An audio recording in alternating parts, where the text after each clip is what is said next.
anachronistic as a whole, and that there was nothing it could say now to our present moment that it was trying to say then. Unfortunately, this is America, and, you know, we are as we were. The way I got into The Wire was David had read one of my novels. He says, I got this, I just sold this show to HBO about drug dealers and cops in Baltimore. And that's what he said. He didn't oversell it or anything. And of course, the show's a lot bigger than that. And it was pretty pure on the part of HBO to let us just go. We didn't have a lot of notes. What notes we had, we could usually shoot down because we'd say, oh no, it'll make sense by episode 4. If we're doing our job, and obviously the shows were coming out right, then they gave us a lot of leeway. A lot went right, and the cast was also indicative of that, because nobody was saying, listen, the only way to drive this thing is to get a couple of movie stars who would want to do TV. And it was like, you know, we'll just take the best actor. Nobody's got to be famous. And I think The Wire is really a very funny show. If you hang out with cops, they're extremely funny people. And then on the street, there's a poetry in that humor. This look like money, motherfucker?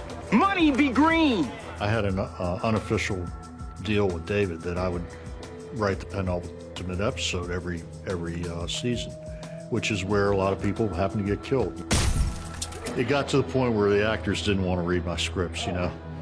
Anybody who spend their time witnessing shit, you gonna get got. That's the way things go around here. We didn't lie. There would have been any number of places where we could have been hyperbolic and made a more dramatic drama. If you're watching a show involving police, usually the protagonists win in the end. And that's not what happens.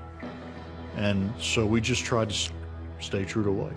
Even the places where we were being completely fictive, it's all rooted in real credible research that says, if this were going to happen, this is how it would happen. It's relevant today, this thing about, you know, what is real news and what is not real news.